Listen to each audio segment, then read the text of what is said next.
Inteligência Orgânica, mais um episódio começando agora para a gente falar sobre o que importa para nós seres humanos nesse futuro tão assustador. Um futuro em que nos últimos anos a gente foi atropelado por propagandas, por tentações, por promessas fáceis de enriquecimento. Nos últimos anos a gente passou por diversas crises e que geração, que sociedade complexa que a gente tem, que teve que passar por tantos momentos, pandemia, pacote econômico e sei lá o quê. E, claro, isso acaba impactando as nossas emoções financeiras, isso acaba impactando o nosso bem-estar, a nossa vida familiar, o nosso trabalho. E, Thiago, muito obrigado por você estar aqui comigo hoje. Prazer. A gente já se conhece há algum tempo ali. Obrigado Thiago pelo Godoy convite, é o grande papai financeiro.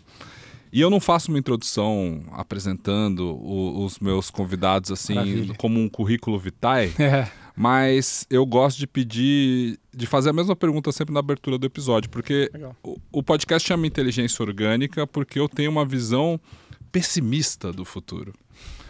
Porque a inteligência artificial domina, as automações estão acabando com a nossa capacidade de pensar, inclusive de administrar o nosso dinheiro. Opa.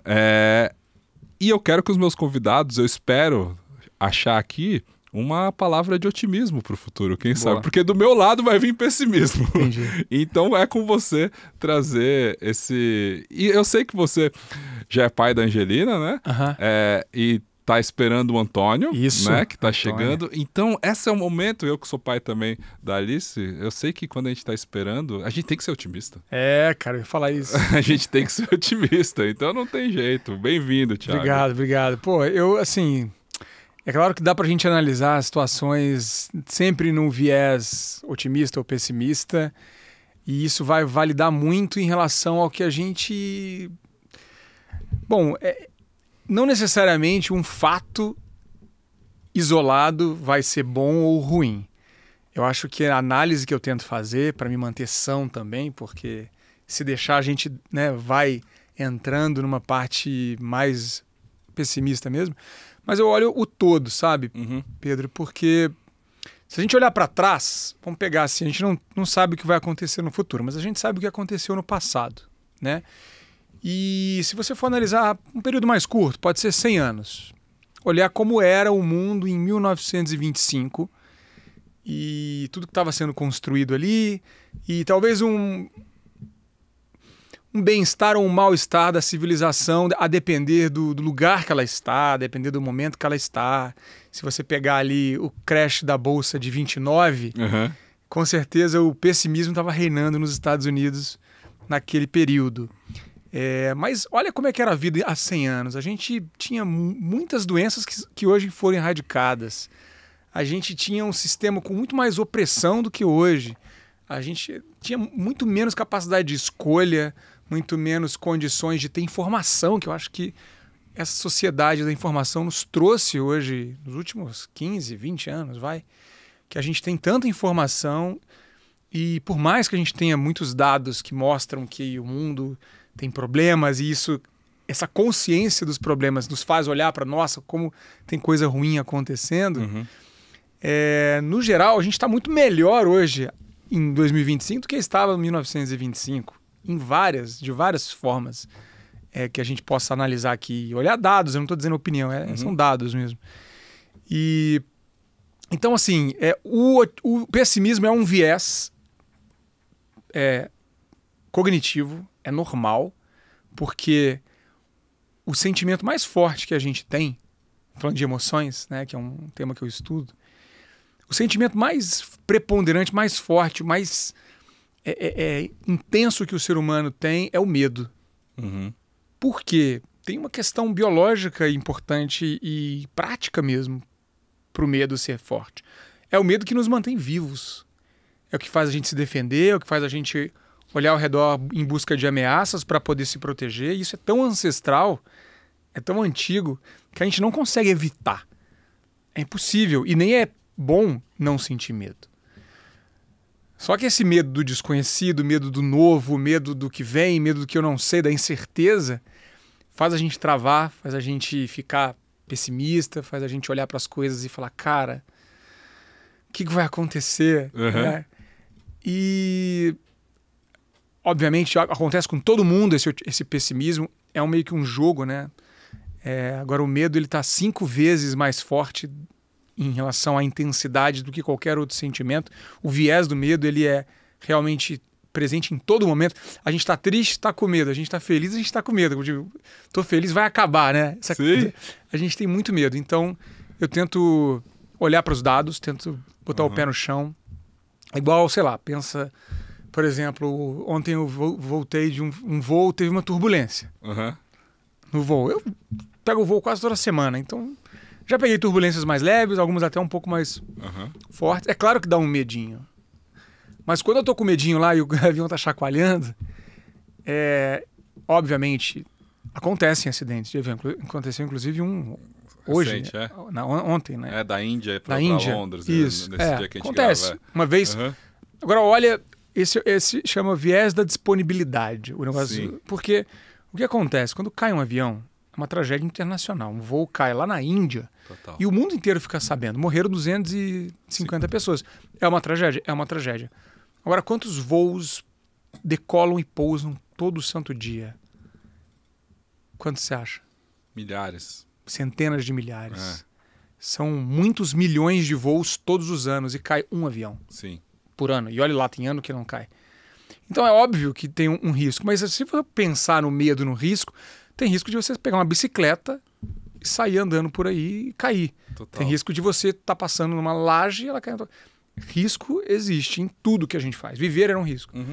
E lidar com risco é muito difícil. Então eu tento ver por esse viés mais matemático, que não garante tudo, mas ajuda a gente a botar um pouco o pé na racionalidade, que a gente tem dificuldade de acessar. Então, a boa notícia que eu vou te dar é que eu acredito que as coisas vão melhorar. Essa é a mensagem maravilhosa. Falei isso. Não, mas você me disse 2 coisas muito importantes aqui. A primeira delas é que eu adoro essa visão. Já teve outras pessoas que estiveram aqui e que trouxeram essa visão de um olhar mais generoso num recorte histórico maior, né? Sim, quando a gente compara com 100 anos atrás, a humanidade está muito melhor, a gente vive mais, a gente come melhor, a gente tirou muitas pessoas da pobreza, a gente vive sistemas que são, de certa forma, mais democráticos. Exato. Isso é muito positivo, mas à medida em que a consciência do todo a gente tem, ou seja, quanto mais a gente sabe, menos a gente sabe, mais medroso a gente fica em relação ao futuro. Esse é o outro ponto muito bom que você trouxe também. Talvez esse aqui não seja um podcast pessimista. Ele é um podcast medroso. É cagão. Estamos com medo do futuro. E eu sempre digo que o meu pessimismo é o que me faz justamente eu sair do lugar. O meu medo, então, é o que me faz querer sobreviver. Todo mundo. E buscar... Todo mundo. Exatamente. É o maior motivador.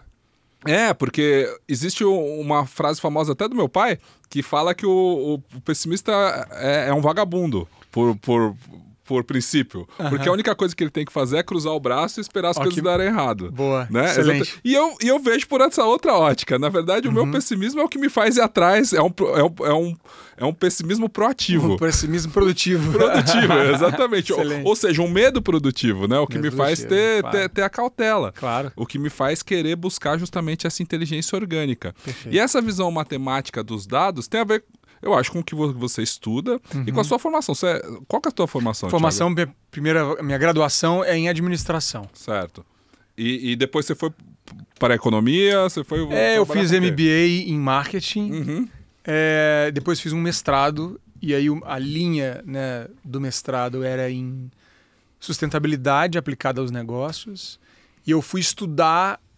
Aí que eu já estava no mundo da educação financeira, eu fui estudar pessoas endividadas, o impacto do endividamento no contexto individual e coletivo, mas principalmente eu fui buscar entender por que pessoas de renda equivalente estão endividadas e as outras não estão. Certo. O que faz, quais são as questões emocionais e comportamentais que levam a pessoa, a família, a ser mais endividada, a ser mais caótica na gestão com o dinheiro. E o que faz? Muitas coisas. Muitas coisas. Mas assim, existem algumas coisas que são mais comuns, que a gente pode atribuir como questões tanto culturais quanto questões individuais que se conversam bastante. Por exemplo, a normalização da dívida é um baita preditor de endividamento. Ou seja, a família que acha normal viver endividado vai tender a ser sempre endividada ou recorrentemente endividada. Então, olhar a dívida como algo comum é ruim. Uhum. O parcelamento, a dívida, furar o cartão, não pagar conta, normalizar isso faz a família ficar endividada. A orientação intertemporal da pessoa, principalmente da pessoa que toma mais decisão financeira na casa, falando de uma família. O que é decisão intertemporal? É o quanto ela é mais imediatista, né, mais curto prazista, que a gente fala, ou ela é mais longo prazista. Ela tem uma visão maior em relação ao futuro, ela planeja um pouco mais, ela olha mais para coisas que ela quer no futuro, o que é uma coisa bem difícil, na verdade, de ser feita para o ser humano. A gente não tem essa habilidade nata. A gente não nasceu para planejar as coisas porque vivemos, né, a gente falou do passado, sim, né?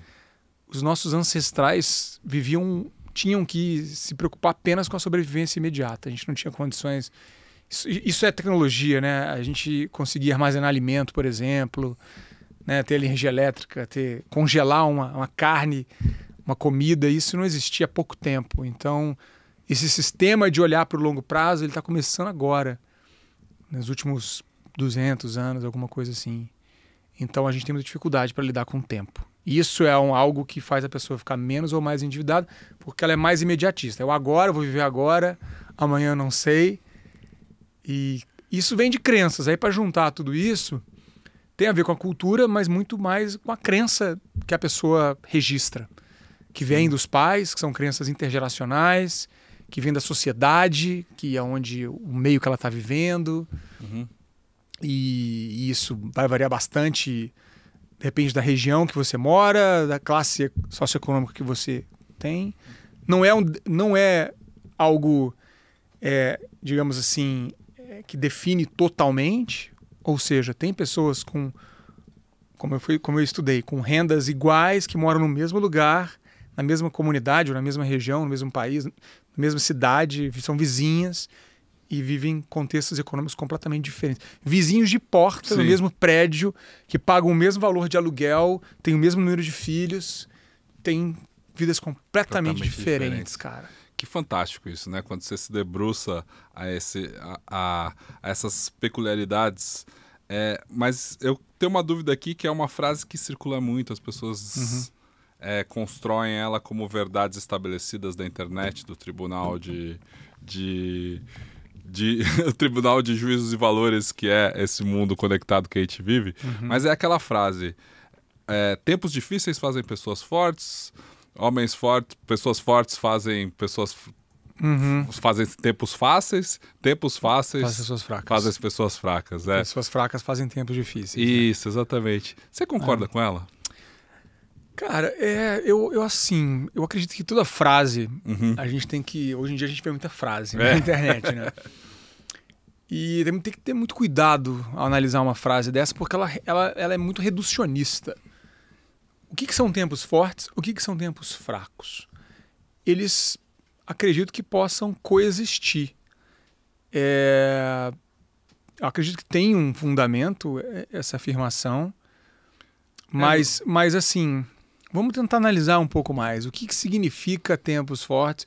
O que significa tempos fracos? Se a gente for olhar na história, né, que tempo é esse? É uma geração? Talvez seria prosperidade econômica. Pronto. Gera pessoas fracas. Pessoas fracas geram depressão econômica. Depressão econômica geram pessoas fortes, porque elas vão enfrentar um mercado difícil, um período difícil, e vão criar riqueza por si só. E aí vão gerar tempos fáceis para a economia. Vamos analisar por essa ótica, assim, mas vamos fechar um pouco esse funil em relação à economia, tá? Porque digamos que é uma análise, um recorte de algo muito recente. A economia como a gente conhece. Vamos voltar lá para a Bolsa de Valores de Nova York. Isso. Crash da Bolsa de Nova York. Então vamos lá. Será que as pessoas lá em 1929 eram mais fracas e por isso a Bolsa, né, despencou e teve aquele problema do crash? Ou o ser humano realmente é ganancioso em formas gerais e o ambiente que foi moldado ali foi propício a essa bolha, a essa especulação e essa ganância que vem disso, vem da ganância. E essa ganância fez o próprio homem quebrar. E aí, claro, em momentos de dificuldade, as pessoas vão precisar lidar com o que tem. Então a escassez de recurso não fazem pessoas mais fortes, fazem pessoas que tiveram que lidar com uma situação de escassez, pura e simplesmente. E o que acontece, olhando agora para a ciência, né, o que a gente sabe de forma concreta, é que, por exemplo, a escassez de recursos te faz pensar pior, não te faz pensar melhor, por várias razões. Quando você tem escassez, você vai precisar viver no piloto automático do dia a dia, da solução de problemas de curto prazo. Quando você tem recursos para o momento, você consegue olhar para coisas de longo prazo. É o que está acontecendo agora, se a gente for parar para pensar. Hoje a gente tem condições de olhar para questões muito mais complexas e olhar para o futuro de uma maneira muito mais ampla e profunda do que todos os nossos antepassados. Porque a gente tem muito mais gente hoje vivendo na abundância de recursos. Então essa abundância de recursos, olhando para dados, faz a gente olhar de forma mais inteligente para o mundo. Isso não é uma opinião minha. Tem vários estudos que comprovam isso. Tem um específico que eu vou citar aqui, que eu sempre... né, eu gosto muito desse estudo, mas tem outros. Esse é um estudo feito pelo Mullantaren e pelo Shafir, que são dois pesquisadores, escreveram um livro chamado Escassez, inclusive. Tem vários estudos ali nesse livro. E eles pegaram agricultores na Índia, agricultores, né, de soja, grãos, etc. E fizeram um teste de QI nesses agricultores antes e depois da colheita. Mesmo teste de QI com os mesmos agricultores. Ou seja, antes da colheita, esse agricultor estava sem recurso, certo? Ele tinha ficado lá o tempo todo no plantio, né, no trato da terra, até crescer a plantação. Ele não tinha vendido ainda, ele estava sem dinheiro. Estava com uma incerteza muito grande, ele estava com aquela ansiedade de eu não sei se eu vou conseguir vender a minha colheita no preço certo, pode acontecer alguma coisa e eu não vender a colheita. Então essa incerteza estava presente antes da venda da colheita. Depois que ele vendeu, ele botou o dinheiro no bolso, ele estava com uma folga financeira, certo? Estava com dinheiro, com condições para ele ir para o próximo ciclo da colheita. A média de pontuação de QI entre os agricultores, do mesmo agricultor, antes e depois, foi de 10 pontos. Ele fica 10 pontos mais burro ou menos inteligente, ou ele fica 10 pontos mais inteligente com uma folga financeira. Isso é comprovado. Então, acho que a gente tem que ter cuidado em olhar uma coisa muito... porque vira uma coisa muito dicotômica. Isso eu acho que é um grande problema da internet, né? É a gente ir para esse mundo muito... 880. Ou é preto no branco, não... E o mundo não é assim. Direita, o mundo esquerda. É uma paleta. O mundo é uma paleta. São 50 tons de cinza, são 5 milhões de tons de cinza. Esse é o mundo. E a gente acha que ou o negócio é preto ou o negócio é branco. E aí tempos fortes, nossa, os homens eram muito... As pessoas eram muito fortes, agora todas as pessoas são fracas. Isso leva, por exemplo, esse julgamento. As crianças hoje são... Os jovens hoje são fracos, são mimizentos. E aí, você não me perguntou isso, mas já vou emendar aqui no... De novo, a gente tem que analisar as coisas de maneira mais profunda, pô. Como assim os jovens são mimizentos? Eu acho que eles, por um lado, não estão aceitando várias coisas que a minha geração, que a nossa geração teve que aceitar. E eles estão questionando coisas que realmente, se a gente for parar para pensar, por exemplo, no recorte do ambiente de trabalho, claro, que é um mundo que você está bem próximo também. Cara, lá quando eu comecei, estagiário e tal, cara... O pessoal falava, gritava com você, falava um monte de bobagem e você ficava quieto, você achava normal. Você estava normalizando o assédio. Isso é assédio. Hoje um moleque desse não aceita mais.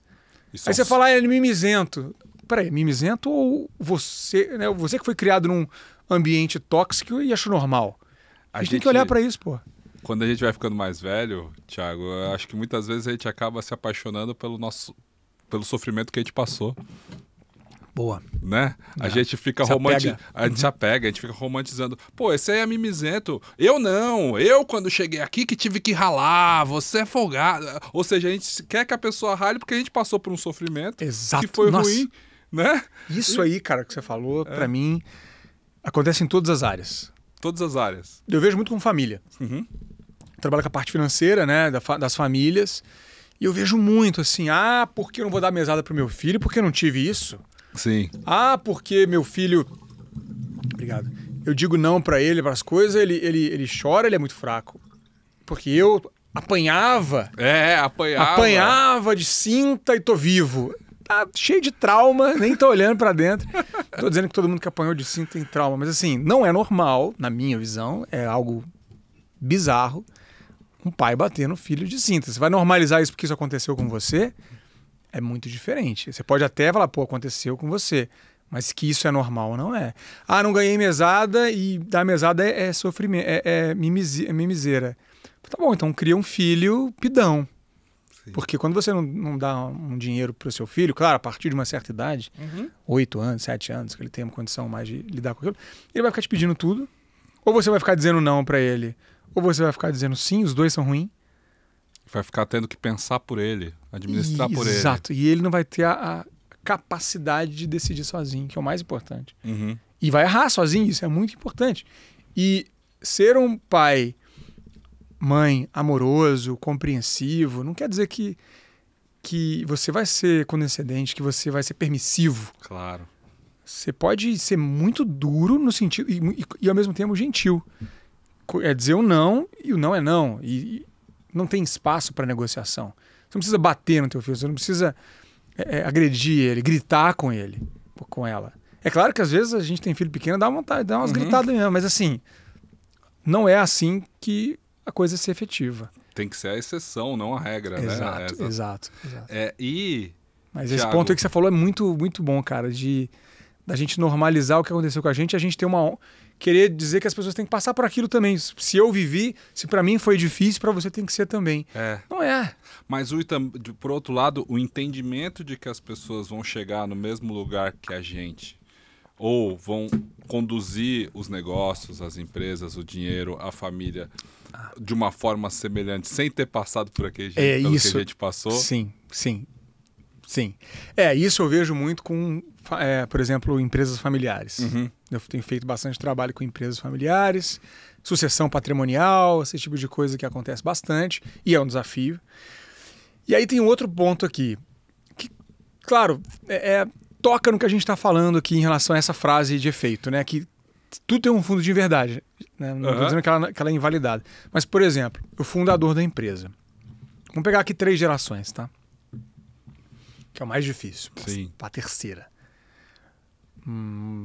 O fundador foi lá, não tinha nada, era um cara que veio do nada, enfrentou um monte de coisa, teve que aprender com a vida muito e, cara, para um cara crescer muito assim, ele tem que enfrentar muita coisa. Sim. Então esse cara, obviamente, se tornou alguém muito forte para fazer o que fez. E fez muita coisa.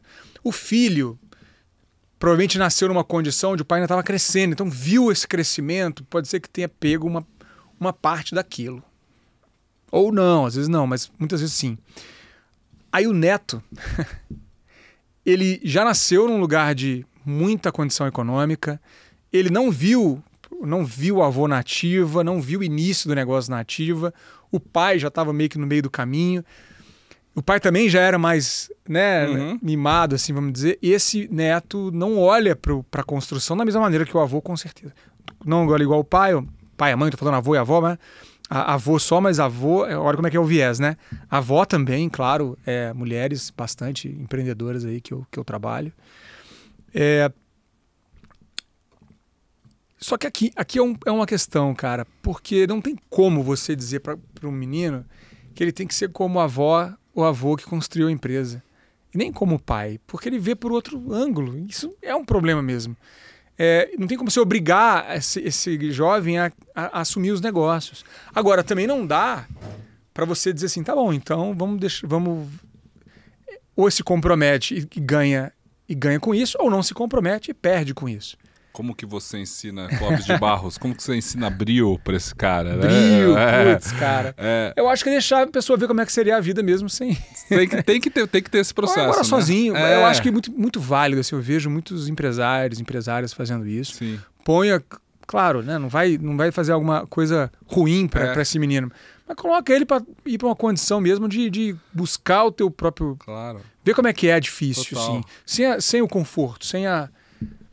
acho que dá a educação, dá um investimento necessário, mas, pô, põe esse jovem para... Põe essa barreira, né? Cara, eu morei nos Estados Unidos uma época, claro, é um outro contexto, né, do Brasil, mas eu estudei numa universidade lá, cara, e vai, assim, era uma universidade, eu ganhei uma bolsa, né, consegui um intercâmbio e tal, um período curto, mas uma universidade bem cara, né, e lá é caro a educação privada, ainda mais nas universidades boas, então era muito cara. Todos os jovens ali que estavam naquela universidade... a CU Boulder, a Universidade do Colorado, em Boulder, no Colorado, tinham condição financeira muito boa. Alguns, muito boa. Um colega nosso lá era da família daquela Rubbermaid. Sabe aquela borracha que tem em todo lugar no mundo? A família dele é da Rubbermaid. Então, são bilionários. Bilionários, né? Em dólar. E assim, todos, sem exceção, Pedro, faziam a faculdade e faziam part-time de trabalho. Todos trabalhavam, cara.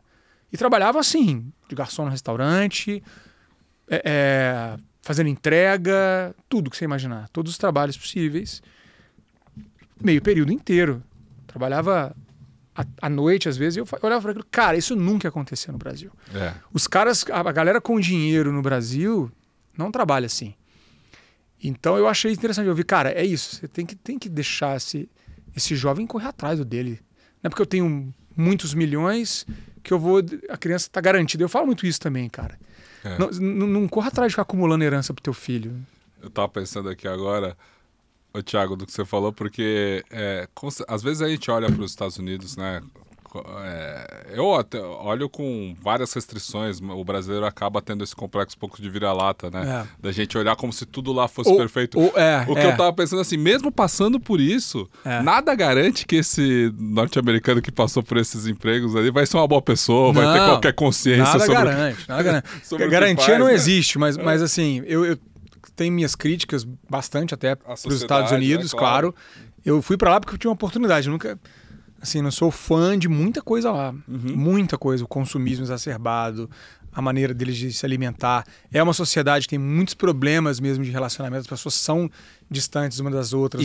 E quando a gente vai pra lá, a gente percebe, né, que o fantástico é aquele filme de 1999, o Beleza Americana. Excelente. Que mostra, né, justamente como é uma sociedade moldada para a imagem, que muito se transfere hoje para as redes sociais, né? Que às vezes é aquela coisa do palco perfeito, mais o bastidor, e o filho não fala com o pai, as famílias são todas fraturadas, e tem uma questão nas escolas que é tenso, super, e assim, cara. Toda a sociedade ela é quebrada de diversos pontos, assim, muitas coisas a gente aprende com eles, mas muitas coisas a gente tem que evitar para não ficar como eles. Com certeza. Né? Não, Pedro, e isso é justamente o que a gente estava falando no começo. Exato. Assim, você não tem como olhar para um lugar e falar assim, cara, eu quero esse modelo aqui.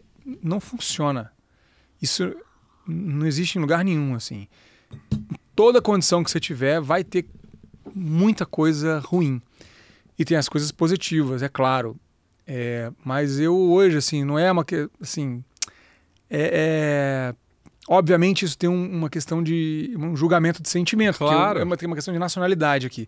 Mas eu de verdade, cara, eu acho que o Brasil tem muito problema. Muito problema. Alguns deles... provavelmente não vão se resolver nem nas próximas gerações, uma grande parte deles. Só que eu acho que a gente tem uma identidade nacional, um modo de ser, um modo de viver, um modo de encarar a vida, cara, que é muito bom, que é muito... isso eu acho que não tem lugar nenhum, é muito, muito bonito, sabe? Assim, claro, tô falando aqui do meu recorte, não passo fome, tenho uma condição de vida boa, mas eu vejo que essa condição de vida boa, em outros países que eu já estive, que eu já morei, as pessoas estão totalmente destroçadas emocionalmente. Então, não é a condição econômica, isso eu quero dizer assim. Não vai ser necessariamente a condição de melhoria econômica que vai fazer você ter uma família equilibrada, feliz, saudável, cara. E as pessoas têm que entender isso. Se você não e a gente vê aqui famílias com pouca condição, que tem uma vida boa, que tem uma vida equilibrada. Não estou romantizando a pobreza, não estou defendendo isso, pelo amor de Deus. Mas eu tive a oportunidade de ver assim, o quanto que o desequilíbrio emocional vai também pelo excesso de dinheiro. A gente acaba entendendo que não é sobre isso, né? Tantas famílias milionárias que devem conviver, você falando no trabalho que você faz, sim. que são infelizes. Né? Nossa! Mas é que tá, eu acho que a gente chega num outro ponto bom pra gente abordar, que é justamente a demonização da fortuna, né? A demonização do dinheiro, que existe também, Sim. de certa forma, por uma formação católica, que hoje se inverte muito com a teologia da prosperidade. Que é o outro lado também, que é o outro lado também, ou seja, é complexo. Então vamos por partes, porque são milhões de tons de cinza, como a gente falou aqui. Perfeito. Mas, primeira coisa, acho que existe um ponto do que você falou ali da escassez, inclusive citando o livro, existe algo que muitas pessoas acreditam, que se difunde muito também na internet, que é aquele bloqueio mental, talvez, de pensamento de escassez e pensamento de prosperidade. Ou seja, ganhar dinheiro pode ser um bloqueio mental das pessoas, juntar dinheiro, ter uma condição favorável. Sim. Isso é tratado de forma familiar, individualmente. Inclusive no seu livro, você aborda de certa forma isso? Sim, abordo muito isso. Porque a gente nutre dezenas de crenças especificamente relacionadas a dinheiro. E existe todo um trabalho desenvolvido pela psicologia do dinheiro que mostra, que mapeia, que identifica esses tipos de crença. Essas crenças são divididas em 4 grupos para uma ordem pedagógica. E basicamente são crenças de aversão a dinheiro. Então existe uma questão negativa no julgamento do dinheiro, na visão do dinheiro que a pessoa está nutrindo ali. A aversão a dinheiro é muito comum. Olhar para o negativo, olhar para a questão da escassez, do dinheiro ser ruim, do dinheiro ser algo negativo. Existe o outro lado da moeda, que é a adoração a dinheiro, que aí também é muito negativa, porque coloca a pessoa quase uma obsessão pela questão financeira, e ela perde muito com isso também. Um terceiro grupo é grupo de crenças de status financeiros, que aí tem a ver muito com a coisa do mostrar, do ter essa ligação com a aprovação externa, muito mais do que é mostrar e ser aprovado. E o quarto é a vigilância do dinheiro, que é basicamente você querer ter muito controle. E aí também é patológico, no sentido de ser sovina, de ser uma pessoa que não... Isso é escassez também, né? Você acumular muito dinheiro e não deixar ele fluir é escassez também. Existe uma dinâmica de equilíbrio que não é simples, né? O equilíbrio... Você nunca atinge o equilíbrio, você sempre está tentando se equilibrar, mas que passa por você olhar o dinheiro como uma ferramenta e você olhar de forma bem simples, bem prática mesmo, organizar, priorizar o teu dinheiro. Entender priorização, entender escolha, entender consequência e ir para um equilíbrio que vai para todos os lados. Por exemplo, é muito desequilibrado quando você vê uma família, eu vejo centenas, dezenas, milhares de famílias que estão desalinhadas em relação ao real poder econômico delas. Eu brinco que é a família que não tomou chá revelação de classe social. Isso acontece em todas as faixas de renda possíveis. Eu tenho aluno que tem a renda de R$5.000, R$6.000, R$8.000, R$10.000 por mês e quer viajar todo ano para a Disney. E se bobear ainda quer ir para a Europa. Quer viajar para fora 2 vezes por ano. Aí você vai olhar, tem desalinhamento ali total. Assim. Eu tenho casos de pais que têm renda de R$5.000, R$10.000 e estão parcelando um carro, pagando R$2.000 na parcela de um carro. Tenho casos de famílias que ganham 40, 50, 60, R$100.000 e também estão endividadas porque também querem agora comprar um Porsche. E aí o que muda é o preço das coisas. O desequilíbrio é o mesmo, exatamente idêntico. A diferença é que Uma está querendo viajar uma vez por ano, a outra quer viajar de primeira classe, e as duas não estão conseguindo, porque elas querem ter um acesso que elas não podem ter. É óbvio que essa é uma notícia ruim, te falar que você tem que segurar. Todo mundo quer comprar, e por isso que os vendedores de ilusões, como vocês estão no começo, estão bombando aí. É claro que eu vou te dizer que vem cá comprar o meu curso de milhas com apenas R$50, você vai voar para Disney de executiva. Tem gente fazendo isso. É desonestidade. Sim. Né? E fazer a pessoa acreditar que ela vai ascender socialmente muito rápido, que é um pouco do que a teologia aí, essa teologia da prosperidade, ela tem feito. Não estou dizendo todas as igrejas, não estou generalizando, mas tem muita gente fazendo essa coisa assim, basta acreditar que eu vou ficar milionário. A pessoa não quer sair da escassez e ir para um passo melhor um pouco. Ela já quer ir eu quero sair do carro popular para o Porsche. E esse é o problema. Porque quantos amigos você tem que saíram do carro popular e foram para o Porsche? Em uma tacada. Não é simples assim. Acontece? Acontece, mas não é simples. E não é só acreditar em Deus que vai te fazer ficar multimilionário de um dia para o outro. Então, isso é muito desonesto. As pessoas vão nas igrejas, vão lá, rezam, não sei o quê, e estão insatisfeitas, porque elas querem mudar de vida de uma maneira que matematicamente não é trivial. E não é a fé que vai fazer você ganhar milhões de um dia para o outro. É muita coisa envolvida, certo? Então eu falo muito sobre isso, Pedro, porque a gente tem que ter sonhar, cabeça no sonho, mas pé no chão. Senão você vai dar passos maiores do que a tua perna aguenta. Tiago, para fechar esse nosso papo, muito obrigado pela sua presença aqui, cara. Imagina, muito cara, bom. obrigado. Eu sei que você tem horário.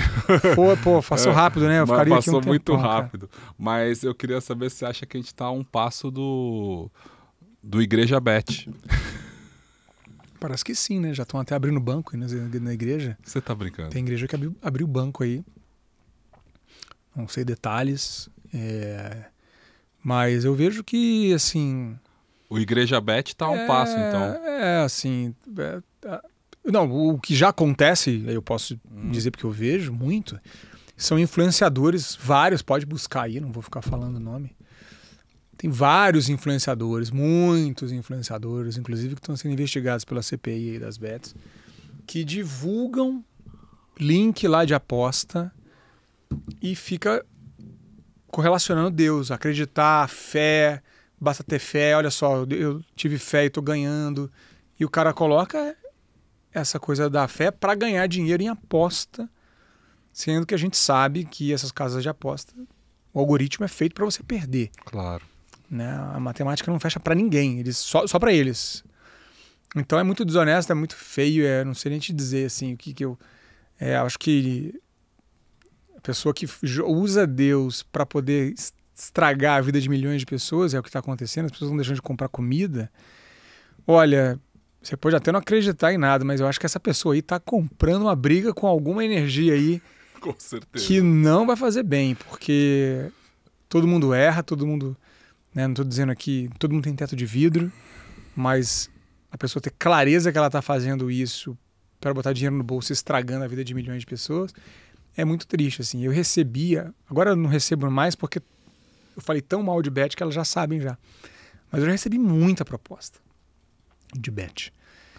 E assim, cara, eu sou do financeiro, na área financeira, né? À medida que meu Instagram começou a crescer, todo dia chegava muita mensagem. Hoje em dia chega uma vez a cada dia, assim, talvez.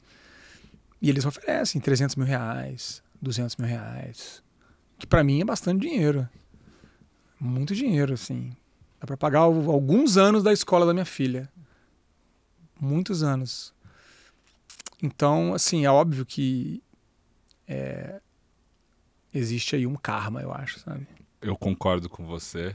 E que bom que você não aceitou. E que bom que você foi pra internet falar mal das bets. Ou seja, abriu os olhos das pessoas, porque se tem alguém que... Se tem algo que é inteligência orgânica, é consciência ética. Porque acho muito difícil que a inteligência artificial consiga agir Exato.